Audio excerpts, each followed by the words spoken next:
ونستعينه ونصلي على رسوله الكريم أما بعد قال الله تبارك وتعالى في القرآن المجيد أعوذ بالله السميع العليم من الشيطان الرجيم من همزه ونفثه ونفثه إن الله اشترى من المؤمنين أنفسهم وأموالهم بأن لهم الجنة.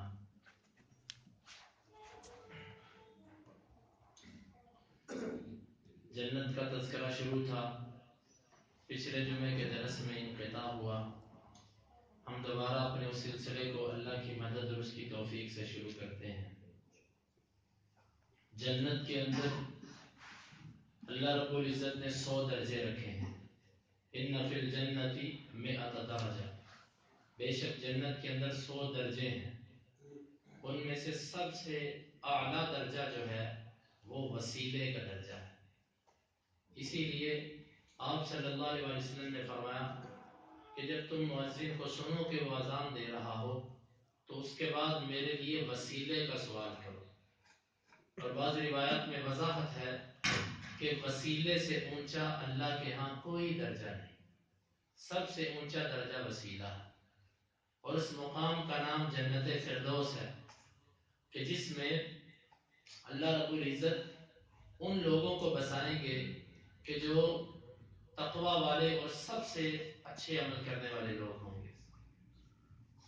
امام ابن القیم رحمہ اللہ فرماتے ہیں کہ اللہ رب العزت جنتیوں کو مہریں لگا کر جنت کی طرف رخصت کریں گے۔ حدیث کے اندر آتا ہے، یہ مسند احمد اور ابو داؤد کی روایت ہے، ذرا لمبی روایت ہے۔ حدیث اس طرح ہے کہ جس وقت مومن اپنی دنیا کے آخری دن اور اپنی آخرت کے پہلے دن کی طرف ہوتا ہے، یعنی کہ دنیا میں اس کا آخری دن ہوتا ہے، آخری لمحات ہوتے ہیں اس کے، اور جنت کی طرف وہ، آخرت کی طرف وہ جانے والا ہوتا ہے، تو فرمایا کہ اس کی طرف جب بالکل آخری وقت آتا ہے تو 2 فرشتے اس کی طرف آتے ہیں، بلکہ زیادہ فرشتے اس کی طرف آتے ہیں، اور آ کر اتنی دور بیٹھ جاتے ہیں کہ جہاں تک اس کی نگاہ جا سکتی ہے، وہاں پر سب باادب بیٹھ جاتے ہیں، اور پھر ان میں سے جو ملک الموت ہوتا ہے وہ اس مومن آدمی کے قریب آتا ہے۔ آپ نے فرمایا اس مومن آدمی کے قریب آ کر، وہ اس کے سر کے قریب آ کر وہ آواز دیتا ہے، یا ایتھا النفس المطمئنہ اخرجی الی رب رضوان غیر غضبان، اے مطمئن روح تو نکل ایسے رب کی طرف جو تجھ سے راضی ہے، ناراض نہیں ہے۔ حدیث کے لفظ ہیں کہ ان فرشتوں کے ہاتھوں میں سفید رنگ کے کفن ہوتے ہیں اور حنود عمدہ قسم کی خوشبو ہوتی ہے ان کے ہاتھوں میں۔ جب یہ روح اس کو نکلنے کا حکم دیا جاتا ہے تو یہ روح اس طرح نکلتی ہے کہ جس طرح مشکیزے کا منہ کھولا جائے اور پانی آرام سے بہہ جاتا ہے، یوں یہ روح نکلتی ہے۔ حدیث کے لفظ ہیں کہ جیسے ہی یہ نکلتی ہے فرشتے ایک لمحہ بھی تاخیر نہیں کرتے کہ اس کو فوراً اس سفید خوشبودار کفن کے اندر لپیٹ دیتے ہیں اور لپیٹ کر اس کو جلدی سے اوپر لے جاتے ہیں، پہلے آسمان تک لے جایا جاتا ہے۔ فرشتے پوچھتے ہیں یہ کون ہے؟ وہ اس کا دنیا کے اندر وہ نام لیتے ہیں جس نام سے اس کو باعزت طریقے سے پکارا جاتا تھا، اور یہ نام پسند کرتا تھا۔ یہ فلاں حاجی صاحب ہیں، یہ فلاں نمازی صاحب ہیں، یہ فلاں صاحب ہیں، قاری صاحب ہیں، مولانا صاحب ہیں، علامہ صاحب ہیں، اچھے نام سے اس کو یاد کیا جاتا ہے۔ فرشتے اس کے لیے خوشخبری دیتے ہوئے اس کو جنت کا دروازہ کھول دیتے ہیں۔ یوں ہی چلتے چلتے یہ روح اللہ رب العزت کے پاس 7ویں آسمان پر پہنچتی ہے۔ اللہ رب العزت کہتے ہیں کہ میرے اس بندے کو علیین کے اندر رکھ دو، اور زمین سے میں نے اس بندے کو پیدا کیا تھا اور زمین سے ہی میں اس بندے کو قیامت کے دن اٹھاؤں گا۔ حدیث کے لفظ ہیں پھر اس بندے کی قبر، اللہ تعالیٰ فرماتے ہیں کہ اس کی قبر کے اندر جنت کی کھڑکیوں میں سے کھڑکی کھول دی جائے، اس کی قبر میں خوشبو بھی آتی ہے اور ہوا بھی آتی ہے، اور اس کی جنت کے اندر